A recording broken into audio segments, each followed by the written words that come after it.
Siyaabaha loo dareemo jacaylka. Jacaylku waa waxaan la arki karin, lana taaban karin, laga dareemo qalbiga, kaasoo ruuxba si isu tusa. Qofba meel buu ku tilmaamaa halka uu jacaylku ka turqay, iyagoo cabashadooda sawiro kala gedisan ka bixinaya. Dareemida in jacaylku hayaa waxay door muhiima ka qaadataa inaad nafta ku hagto halka laga raacay. Haddaba, sidaad u ogaan lahayd inuu jacayl ku hayo, tusaalahan si fiican u dhugo. Haddii liin dhanaan hortaada lagu tuujiyo biyo yar ayaa tif ka soo odhanaya carabka hoostiisa. Markaa waxaynu odhan karaynaa liin dhanaanta ayaa si taban u carisay dareemayaashaada si ay jawaab uga bixiyaan. Tani waxay tusmo u noqon karaysaa jacaylku inuu yahay dareen marka uu yimaado dareen dhaliyuhu aad dareento. Dadka qaar baa waxay sheegaan in dareenka sababay. Hurdo laan ku hurdo kama bogto beerkan u seexdan barbarada ma qabanaaye anigoo burburayo dhinacyadu i barareen wanguu ii barye.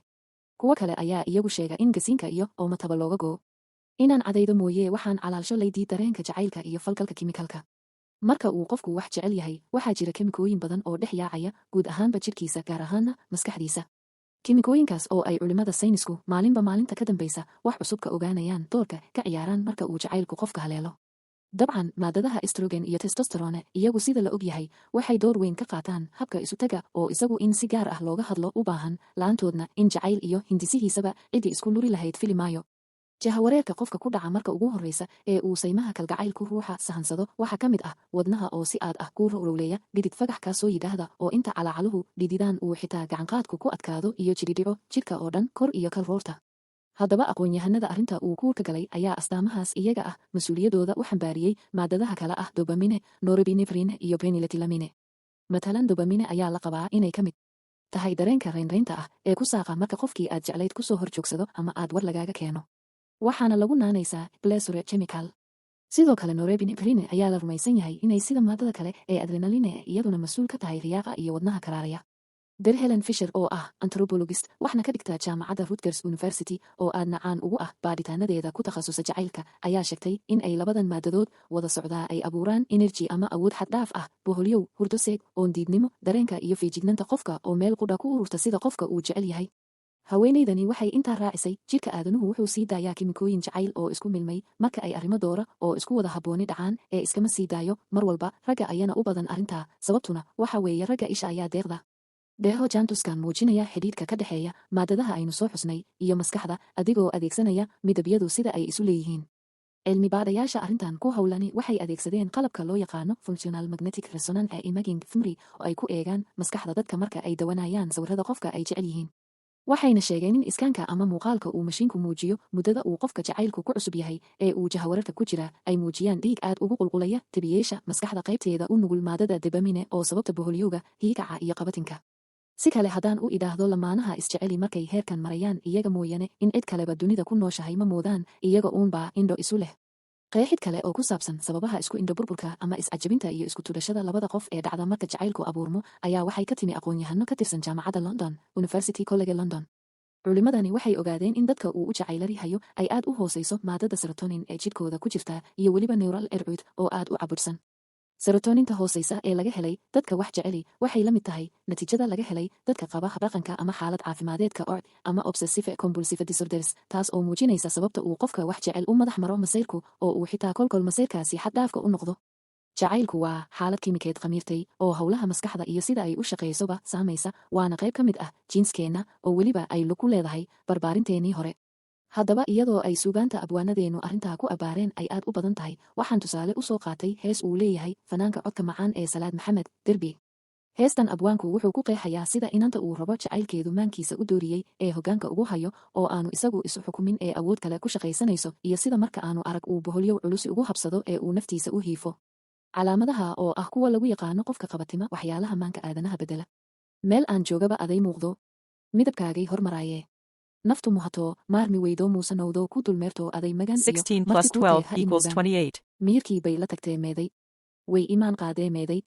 Meeday ma hayee meeday. Kama maarmi karee meeday. Ka helitaanka jacaylka iyo marxaladaha uu maro. Waxaa jira 3 marxaladood oo kala cayiman oo loo qaybiyo jacaylka, 3daas marxaladoodna haddii ay kugu kulmaana waa tusaale buuxa oo sheegaya in jacayl ku hayo. 3dan waxa ay kala yihiin: 1 muhasho lust or erotic passion. 2 soo jiidasho xambaarsan riyaaq attraction or romantic passion. 3 isku xidhaan iyo isku taamid attachment or commitment. Waxa mudan in la xusuunaado in qof kasta oo ay hamuuntu inoo qabataa in aanu had iyo goor ahayn kan aynu jecelnahay. Si kale aan u idhaahdee waxaynu u muhanaa kolkol qof aynaan jeclayn. muhashada iyo xoodamada markaynu dhallinyarada nahay ama wax yar uun kadib markaynu qaangaadhno waxaa jidhkeenna ku dhex firfircoonaada estrogen iyo testosterone markoodii ugu horraysay waxayna inagu abuuraan damac iyo harraad aynu u qabno ama aynu ku waayo aragno jacaylka maqaal ay qortay dr lisa diamond oo la yidhaahdo loog dhisire ayaa waxay ku sheegtay in jacaylka iyo xoodamada muhashada uun ahi ay kala yihiin laba aad u kala fog waxaana kala duwan gundigooda hoose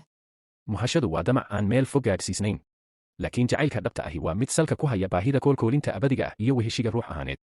taasaana sababta marmar in inaga oo aan muhashada badani inoo hayn ooridaada ama saygaaga in aad haddana lasii joogtid oo waa halkii abwaan dacare ay sheekadu noqoto maxaan kaaga baydhaa ama kaaga baaqdaa sow layma kaa badin dr john money oo isagu ku takhasusay arrimahan ayaa isagu si cad u kala bayaamiyey wuxuuna yidhi jacaylka dhabta ahi wuxuu ku jiraa inta suunka ka sarraysa muhashada iyo xoodamadana waxaa looga taliyaa inta suunka ka hoosaysa muuqaalka qofka iyo ifafaalayaasha aynu ka eegno qofka aynu weheshan doonno ayaa dhammaantood door ka ciyaara ka daba dhaca wax welibana waxay ka bilaabmaan ka daba dhaca isaga ah muhashada iyo xoodamadu way ina gaaf wareejiyaan si aynu ula kulanno dhigeenna soo jiidashada iyo riyaaqa kalgacalkuna waxay inagu hagaan xidhiir tisqaada soo jiidasho xambaarsan riyaaq jacayl dareenkaa hore ee isbarashadu ama ha ahaado mid muhashada ku yimi ama yuu noqone haddii uu xidhiirkaasi sii socdo waxaa yimaada isa soo jiidasho qushuuc leh marka isu riyaaqaasi bilowda waxaa inaga luma awoodda aynu si miisaaman ugu fikeri lahayn ruuxa hadday doonto jecelahay mid ku kooban ha ahaato marka ay marxaladan marayaan labada qof ee isjeceli waxay wakhti dheer ku qaataan sidii ay isu baran lahaayeen isuna fahmi lahaayeen waxayna uga sii gudbaan heerka saddexaad ee isku xidhnaanta ama nidargalka isku xidhaan ama isku taamid marxaladan markuu soo gaadho jacaylku wuxuu noqdaa maguuraan waxaad ka soo gudubtay jacaylkii hoosiiska ahaa waxaanad gelaysaa jacaylkii dhabta ahaa markaa laga bilaabana waa in uu jacaylku u adkaystaa ama ka samata baxaa hadimooyin fara badan iyo burbur kasta ellen bersjade oo ka tirsan university of minnesota kayrin oo tirsan jaamacadda university of texas waxay labaduba aaminsan yihiin in ay isku indha kuulashada iyo iscajabintuna ay ku xidhan tahay hadba inta qotada jacaylku leegyahay isku indha bururkaasi ayaa u muuqda inuu caawiyo sii wada jooga labada qof waxa uuna ku yimaadaa iyadoo labada ruux uu mid ahaan isagoo aan is ogeyn uu ka kale la weynaado oo uu xitaa dhaafiyo ama kala cajiibsanaado sida dhabta ah wuu kala qurux badnaan karaa kala aqoon badnaan karaa amaba kala karti badnaan karaa inta runta ah dadka sidaas ahina way isku raagaan marka la barbar dhigo kuwa aan iyagu sidaa yeeli karin ama aan doonaynba inay yeelaan ayuu yidhi Ted Huston oo isagu hogaamiya cilmi baadhistaasi markaa dareento inuu jacayl ku hayo xaggee daawo u doonan lahayd ileen xanuunka jacaylka meel lagu shaybaadhaa ma jirte nin abwaan ah ayaa laga hayay xanuunkaygan dhabarkiyo xididada u dhaadhacay nabaradan idhaawacan dhimbiilahan igu shidan dhaqaajin waa digtoorkii jacaylku waa dareen naflaha ku lamaan kula dhan kuna loohan ruuxda bini'aadanka dawadiisunu ay tahay in qofka leebka kugu ganay aad kula liicdo dadka ruuxa jeclateen naftu ay darjiidhiyo halkay niyadu doontiyo dooqaagu wuxuu yahay waa inaad la deristaa waa hubaal in dabiib iyo dhakhtar iyo meel kale oo loola cararaa aanay jirin jacaylka horaana loo yidhi wadaad dhirsitaana kaama dhufto dhakhtarna kaama dhayo jacaylka cilmi boodharina waa kii lahaa mariil baa qardhaas loo tolaa malo la geeyaaye milil baa la gooyaa ishqaan cidina maarayne casharkay wadaadadu dhigeen cudurkan goyn waayee cilmi iyo dawaba doontay oo waayey elinkiiye tix kale aynu soo qaadanno oo nin abwaan ahi ku kala dhigayo bal siduu jacaylka u dareemay ee uu ugu dhacay nimuu caashaq dhibay baan ahoo ciil anigoo carruuruu i galay cudurka shayddaane culays buu isaariyo xanuun caadi yoon biine cabsi kama qabayn maalmuhuu igu cusboonaaye cid uun baadaweyn baan is-idhi ciirsi ku baxay cashar ii qora baan lahaa culummo duub weyne eesaamo gowracay intaan ciid ka faashadaye 20 bilood baan ku jiray weel cidhiidhiyahe welina caafimaad kuma la dooweygu caynkiiye intun ii cadhoodu dhammaan cunay dubkaygiiye casho iyo quraac buu ka dhigay cudadahaygiiye cadkii waa ka feensaday laftii coodi iyo jiidhe eriqyadii wadnaha buu xidhoon dhiigga celinayne nafta weygu caascaasiyo eeshkii iga gooye caanaha maray tahay dhadhamo weyga celiyaaye cunahaba wixii sii maraa waa candhuufadee cagtaydaa tallaabada gabtoo caajis baan ahaye sidii ruux iroola ah yaantu kuba culus ku luudaaye cidba jeedis mooyee durduro waan ka caaldhigaye waxbase yaan calaa calin rag waa kii calool adage middii cudurkan igu beertay baa ii cadaawa ahe anigaa naftaydii casilay caadil ii qoraye cudur iga fog baan doontay oon caabuq ii hadhine haweena way ka cararaan nimaan caysh u fidinayne hadba kii cashada siiya bay wada caweeyaane caqli iyo garaadkoodu waa calal nadiifaade haddii un erfiid yahay midkii cuud leh bow taline cadaabtii ilaah iyo nafsiga kama cabsoodaane cilmi baan ogayn jeer in ay caaska geliyeene middii calanka loo saaray baa caydhi soo dhimaye inuu caashaq naagee dilaan cidina moogayne aniguna halkan caawa aal edhibla weeyaane ka carraabay dunidoo naftani weygu edhibriige noloshii erkay iga tagtay iyo caadka hoos maree israa'iil wuxuu igu wadaa ceelkii aakhire teer iyo carruurnimo midaan daba cataabaayeen haddii ay ii caawini lahayd cudur ma jiifeene cidlada iyo jirradu waa darteed caawa aan qaboe ninkii caashaq naag ed qabow xidho cal calooshaada gabadhii u golan gashay wiilkii geela xergeeyey markuu geelii ka soo noqday waatii ku lahayd badhidaad ogayd iyo cududihii ballaadhnaa waxaa jaray baruurtii baahidii aan kuu qabay kolkaad bolo xergaysay dadka jacaylka isku arkay calaamadihiisa ee uu laf iyo jiidha isaga baxay ayaa malaha dhab u dareemay jacaylka waa sidii abwaan dheege masal guuro caashaqu ani sahal ma igu helay intuu soortii iga jaray suun adag ma igu xidhay ma i saaray heegada masal guuro caashaqu ani salow ma igu riday sanbabadiyo feedhaha intuu surimo kala baxay ma ku soofay xididada bal aynu eegno abwaan maxamed cabdi wabax oo sharaxaya astaamaha iyo calaamadda lagu garto qofka wax jecel. wuxuu yidhi, inan yahay cishqigu waa beliyo caashaq kuu yimide, waa cudur lafaa kaa geliyo meel aan la caddayne, waa cudur calooshiyo wadnaha caalid ku abuure, waa cudur cuntada kaa jeriyo ceeshka oo idile, waa cudur qofka un caawa helo lala cajiibaaye, waa cudur hurdada kaa cesho ad cadibnaataye. intaasoo calaamada ayuu caashaq leeyahaye, cilmi waa isagii hooyey ee layla ciid dhigaye, ana caynadoodan ahoo eriq inaafeeye, cisho noolba adigaa qalbigu kula caweeyaaye, cadceed subax la moodiyey midaan caashaqaa tahay goortaan codkaaga maqlaan aragga u cawdaaye, caadil baan ka tuugaa indhahoo caadka laga qaado. cudoonay tallaabada markaad aayar celinaysid cududiyo habboonay, markaad cagaha qaadaysid xuural ayntii aakhiro, ayaan kugu ciseeyaaye carigaan ku noolniyo ilaa cidhifka nairobi, waxa inan caddaan iyo madow caadil ku abuuray indigayga maan gelin mid kale, waad ka ciil bixiye oo gobay naf kuu ciirsato caajistaan ahaye, waxa iyana sidan kale u dhigay kuwo uu jacayl ku dhex jibaaxay oo ruuxay jiif iyo joogba u diideen u sharaxaya waxa ku dhacay, iyagoo qof fariin ugu dhiibaya kuna leh saalaxaw adaa soconayo qaatay salabkiiye. salaamo alla yeeliyow haddaad saaxil nabad gaadho sawdiyar oon ku foro iiga geesaynab, waad heliyee saqda dhexe habeenkii hurdada, waan ka salalaa dheh soortana ma cunoo aawadaa, sayn baan ahay dheh saddex goorta aan qado ayaan subax quraacdaa dheh, waxaan sarara weynaa baryahan samay ka dhuubnaa dheh, saraawiishu waa iga bateen igu samaysnaa dheh, hadba aniga oo soconayaan sare u qaadaa dheh, salaan qudha haddaad soo dirto subax la ii keeno adigoo sariir ila hurdana kama sokayseen dheh, ma samrine sidii aad ogeyd waan ku sugayaa dheh. haddaynu ku soo dheeraannay oo aynu ka hadalnay qofku siyaabaha uu u dareemo jacaylka, intaynaan ka bixin bal aynu ku soo khatinno maqaalkan oo si cilmiyeysan u eegaya wixii aynu ka hadlaynay. qofka sida dhabta ah wax u jeceli waxa uu u ilaaliyaa una sharfaa lamaanaha kale uu jecel yahay si ka badan sida uu u daryeelo naftiisa. lamaanaha sida dhabta ah uu jacaylkiisu kugu duulo waxa uu noqdaa ka u dambeeya ee aad ka fikirto habeenkii iyo ka u horreeya ee aad ka fikirto subaxii. qofka jacaylka rasmiga ahi haleelaa si dhab ah ayuu u ilmeeyaa, mar kasta uu xasuusto lamaanaha uu u jecel yahay isaga iyada. mar kasta uu soo dhaco telefoonkiisukeedu iyada isaga waxa uu jecel yahay jeceshahay in uu noqoto codkii lamaanaha uu sida dhabta ah u jeclaa. mar kasta uu soo galo qol ay dad badani ka buuxaan waxa uu ka baadi doonaa uu indhaha la raacaa in uu indhaha qac ku siiyo muuqaalka aragtida lamaanaha uu jecel yahay ama ay jeceshahay. haddii uu og yahay halka uu joogo lamaanaha uu jecel yahay, masaafaday doonto ha jirtee wuu u boholyoobaa waanu u tagaa. haddii lamanaha aad jeceshahay uu la socdo rag ama dumar kale, waa inuu muuqaalkeedu uu si gaar ah kaaga soocnaadaa bidhaan ahaan masaafo durugsan.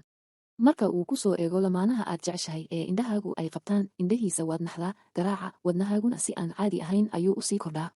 mar kasta waad ka fikirtaa wax kasta oo aad aragtaa way ku xasuusiyaan jacaylkiisa jacaylkeeda, waxaanad jeceshahay hadal haynta iyo warka lamaanaha aad jeceshahay iyo maqalka codkiisa codkeeda ilbidhiqsi kasta. qofka jacaylku biyodhigaa kuma dhiirado in uu si caadi ah ula hadlo lamaanaha uu jecel yahay, mar kasta uu la hadlana waxa uu dareemaa firka nax iyo qajilaad saa'id ah kalgacala. meel kasta xilli kasta iyo wax kasta oo wax jeceli aliloka waxa qalbigiisa ka dhex guuxa lamaana isaga iyada uu sida runta u jecel yahay. qofka sida dhabta ah wax u jeceli waxa uu bilaabaa dhegaysiga heesaha iyo miyuusiga dabacsan ee ku jiraan ereyada macnaha leh ee ku dhibca qalbiga ee ku saabsan qiimaha qadarinta iyo xushmada jacaylka. qofka sida dhabta ah wax u jeceli waxa uu mar kasta door bidaa in uu ka maqlo lamaanaha kale ee uu jecel yahay, in uu ka badheedho jacaylka uu ku yidhaahdo waan ku jecelahay. haddii uu ku hayo jacayl dhab ahi aragtida indhahaaga iyo qalbigaaga waxa aad ku lamaanaysaa lamaanaha aad sida xaqiiqda u jeceshahay. mar walbana waxa aad jeclaataa ilaa xad agjoogiisa, muuqiisa, codkiisa iyo sheekadiisa isaga iyada. uma quudho qofka wax jeceli lamaanaha uu jecel yahay been, qiyaamo iyo quursi, guusha horumarka noloshiisana waxa uu arkaa isaga oo hanta ku guulaysiga kasbashada jacaylka lamaanaha uu jecel yahay. waxa uu jeclaadaa in makhluuqa dunida ku nool oo dhammi la jeclaadaan lana ammaanaan lamaanaha uu jecel yahay. waqtigiisa qaaliga ah iyo naftiisaba waxa uu u huraa lamaanaha uu jecel yahay had iyo habeenba. jacaylka dhabta ahi ma gaboobo, ma gamashiyo, ma gudho, ma gaagaxo, ma gabnoobo, mana guuro abidkii. qofka wax jecelina kama qanco yoolka jacaylkiisa wakhtigay doonto hala gaadhee, mana garowsado wax kasta oo xumaan ah oo lidi ku ah lamaanaha uu jecel yahay ha yaraato ama ha badnaatee. xumaan kasta oo uu leeyahay lamaanaha uu jecel yahay waxa shiiqiya jacaylka baaxadda leh ee uu hayo. akhriste haddaad dareento asbaabahan jacaylka miyay habboonayn inaad sheegato inuu jacayl ku hayo.